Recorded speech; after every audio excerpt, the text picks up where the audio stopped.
नमस्कार मित्रों, सतवायु आयुर्वेद में आज हम बात करेंगे मिठाई की यानी कि मीठे की। जब भी किसी की शादी तय होती है तो कहते हैं मुंह मीठा कीजिए, और अगर घर में कोई त्योहार हो, कोई खुशी की बात हो तो कहते हैं कुछ मीठा हो जाए। ये मीठा हमारे संस्कृति और त्योहारों का भी अभिन्न अंग है। भारत में हर त्योहार की मिठाई भी अलग होती है।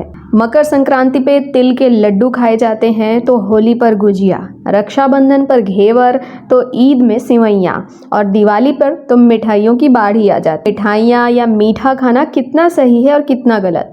आयुर्वेद में मीठे के लिए क्या लिखा गया है, मधुर रस जिसे कहते हैं उसके बारे में क्या बताया गया है, उसे कैसे लेना चाहिए और वो शरीर के लिए कितना लाभदायक है और कितना हानिकारक, इन सभी बातों के बारे में आज हम बात करेंगे। मधुर रस, मीठे या मिठाई के बारे में पूरी जानकारी के लिए वीडियो को अंत तक देखें और इस तरह की अन्य जानकारियां प्राप्त करने के लिए हमारे चैनल को सब्सक्राइब करें। ज़्यादातर लोगों के लिए मीठे का अर्थ होता है गुड़ या शक्कर से बनी हुई चीज़ें, लेकिन आयुर्वेद में जो मधुर रस बताया गया है उसका अर्थ होता है गुड़ और शक्कर के अतिरिक्त वो हर चीज़ जिसमें मधुर रस पाया जाता है या खाने में मीठी होती है, वो सभी मधुर रस कहलाते हैं। जैसे कि घी, गुड़, शहद, गन्ना या जिसे ईख भी कहते हैं। इसके अतिरिक्त फलों में केला, अखरोट, महुआ, अंगूर और औषधियाँ जैसे कि गोक्षुर यानी कि गोखरू, बला, फालसा, मुलैठी, ये सारी औषधियाँ भी मधुर रस में आती हैं।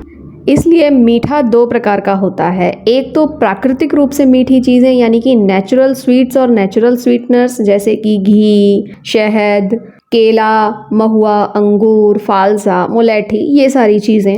और दूसरी होती हैं अप्राकृतिक रूप से मीठी यानी कि जिन्हें मीठी चीज़ों से बनाया जाता है यानी कि प्रोसेस्ड स्वीटनर, जैसे कि शक्कर है। इन सभी चीज़ों को जो नेचुरल गन्ना होता है उससे बनाया जाता है। इसलिए हमें जो मधुर रस की आवश्यकता होती है वो इन सभी से पूरी होती है। प्रतिदिन हम कौन सा मधुर रस ले सकते हैं? आयुर्वेद के अनुसार गुड़ का प्रयोग थोड़ी मात्रा में हम रोज कर सकते हैं। मधुर रस के क्या क्या लाभ होते हैं यानी कि मीठा खाने के क्या क्या लाभ होते हैं? सबसे पहले तो मधुर रस जो होता है वो आजन्म साथ में होता है, इसलिए पैदा होने के साथ ही बच्चे को दूध, घी, शहद ये सारी चीजें दी जा सकती हैं।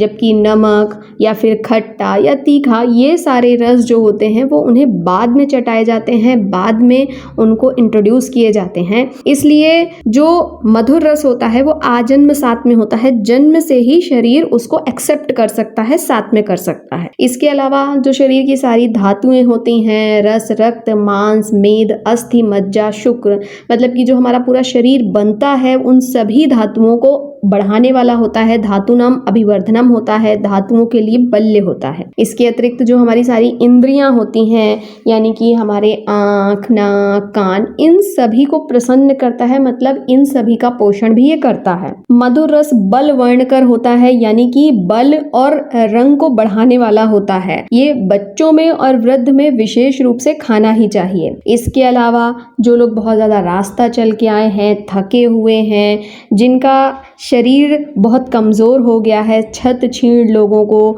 इन सभी लोगों को भी मधुर रस का अधिक सेवन करना चाहिए। ओज को बढ़ाने के लिए भी मधुर रस का प्रयोग किया जाता है। इसके अतिरिक्त मधुर रस व्रंघण और कंठ होता है। व्रंघण का अर्थ होता है कि जो शरीर में वृद्धि करता है उसे व्रंघण कहते हैं। इसलिए जो बहुत ज़्यादा पतले दुबले लोग होते हैं, कमज़ोर लोग होते हैं, उन्हें मधुर रस का सेवन करना चाहिए। इसके अतिरिक्त ये कंठ होता है यानी कि गले के लिए भी लाभकारी होता है। मधुर रस जो महिलाएं बच्चों को दूध पिलाती हैं उनमें दूध बढ़ाने वाला होता है। ये संधान कारक होता है। यानी इसके अलावा एसिडिटी में भी यानी कि जब अम्ल पित्त होता है तब भी थोड़ी मात्रा में मीठा खाने की सलाह दी जाती है। ये आयुवर्धक होता है यानी कि जीवन को बढ़ाने वाला होता है, जीवनदायक होता है। इसके अतिरिक्त ये पित्त और वायु को कम करता है। विष अगर किसी तरह की, जैसे हमें कई सारे आहार विहार के द्वारा भी जो टॉक्सिसिटी होती है उसको ये कम करने वाला होता है। ये सारे गुण आयुर्वेद में मधुर रस के बताए गए हैं।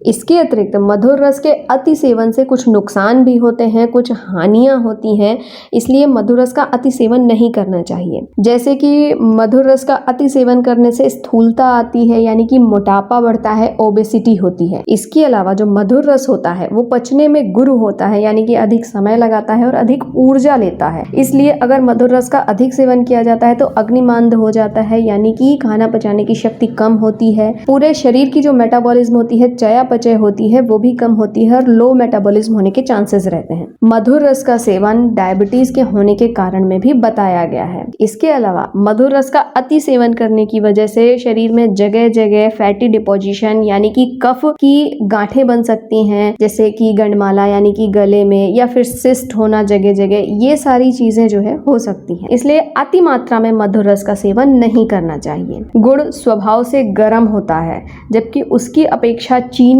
यानी कि रॉक शुगर यानी कि जिसे हम मिश्री भी कहते हैं, वो अपेक्षाकृत शीत होती है, ठंडी होती है। आयुर्वेद में उसके गुण बताते हुए बताया गया है कि तृष्णा नाशक होता है। इसके अलावा रक्त पित्त में, यानी कि अगर कभी भी कहीं से ब्लीडिंग हो रही हो, अक्सर जब बच्चों की नाक फूट जाती है गर्मियों में, यानी कि नाक से ब्लीडिंग होने लगती है, ज्यादातर ये जो ब्लीडिंग होती है ये बहुत गर्मी के कारण होती है। इसलिए ऐसी कंडीशन में बच्चों को कुछ मीठा ठंडे पानी के साथ तुरंत खाने के लिए बताया जाता है। या फिर बहुत ज्यादा जलन हो रही हो, यानी कि जिसे दाह कहते हैं, तो ऐसी कंडीशन में भी चीनी यानी कि खांड का प्रयोग ज्यादा अच्छा बताया गया है। इस तरह के कई सारे उपचार हमारे देश में माताओं को करते हुए देखा जा सकता है, जो कि आयुर्वेद सम्मत भी है। अब प्रश्न यह उठता है कि मधुर रस को कब खाना चाहिए। ज्यादातर लोगों को पाश्चात्य सभ्यता के अनुसार खाना खाने के बाद डेजर्ट की आदत होती है, जबकि ये तरीका आयुर्वेद के हिसाब से बिल्कुल गलत। आयुर्वेद के अनुसार जो मीठी चीजें होती हैं उन्हें पचाने के लिए सबसे ज्यादा समय लगता है और सबसे ज्यादा अग्नि की आवश्यकता होती है। इसलिए जो भी मीठी चीजें होती हैं उन्हें सबसे पहले खाना चाहिए। आयुर्वेद में बताया गया है कि मधुर रस का सेवन सबसे पहले करना चाहिए। अम्ल और लवण यानी कि खट्टा और जो नमकीन चीजें हैं वो बीच में खानी चाहिए, और कटु तिक्त कसाय ये सबसे बाद में खाना चाहिए,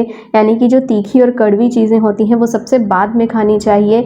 जैसे कि ताक, छाछ या मट्ठा जिसे कहते हैं, वो खाने के बाद में पीने के लिए कहा जाता है। आचार्य भाव प्रकाश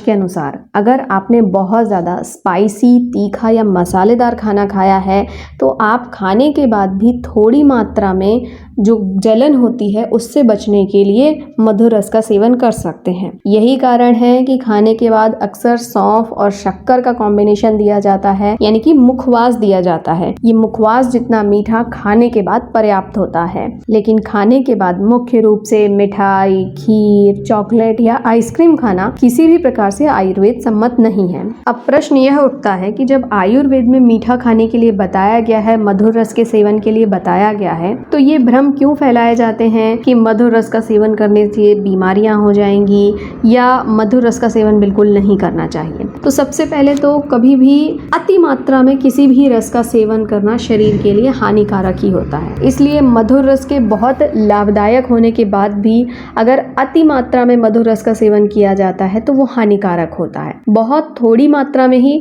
मधुर रस का सेवन करने के लिए बताया गया है। मीठे को हमारे इमोशंस के साथ जोड़ दिया गया है कि जब हम खुश होते हैं तो हम मिठाई खाते हैं, तीज त्योहार होता है तो हम मिठाई खाते हैं, और साथ ही साथ जब हम दुखी होते हैं, हम परेशान होते हैं, तब भी हम कुछ ना कुछ मीठा खाते हैं। इसके अलावा जो ट्रेडिशनल मिठाइयाँ होती हैं, यानी कि जो भी भारत के पारंपरिक मिठाइयाँ हैं वो तो खाई ही जाती हैं, साथ ही साथ विदेशी मिठाइयाँ जैसे कि चॉकलेट या फिर केक, पेस्ट्री, बिस्किट्स, चाय, इन सभी में जो शक्कर पड़ती है हम इसे काउंट ही नहीं करते हैं। इसके अतिरिक्त खाने पीने की चीज़ों में भी कई जगह शक्कर डाली जाती है, जैसे कि दाल और कढ़ी में भी गुजरात में शक्कर डाली जाती है, कई जगह पोहे और उपमे में शक्कर डाली जाती है। इस तरह से कई जगह शक्कर का ऐसे प्रयोग होता है जो मिठाई नहीं होता है, लेकिन शक्कर और मीठे का प्रयोग किया जाता है। इसके अतिरिक्त शुगर होती है वो केमिकली प्रोसेस्ड होती है। पुराने ज़माने में शक्कर को साफ करने करने के लिए, उसे सफ़ेद रखने के लिए, मिश्री को साफ करने के लिए भिंडी का प्रयोग किया जाता था। लेकिन आजकल जो भी शुगर मार्केट में मौजूद है, हमें बाजार में मिलती है, उन सभी को सफ़ेद करने के लिए, इसके अलावा उसका क्रिस्टलाइजेशन करने के लिए उसमें केमिकल्स का प्रयोग किया जाता है,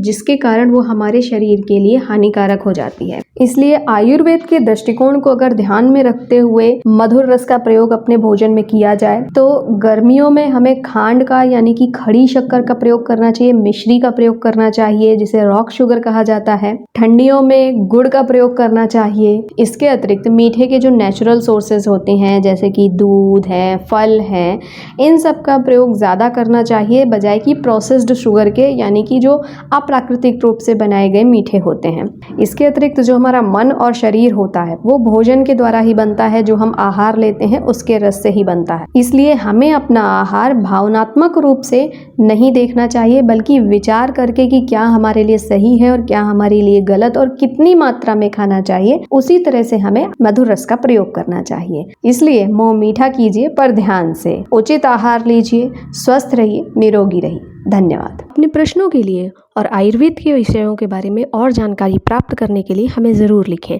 और हमसे जुड़े रहने के लिए हमारे चैनल को सब्सक्राइब करें। धन्यवाद।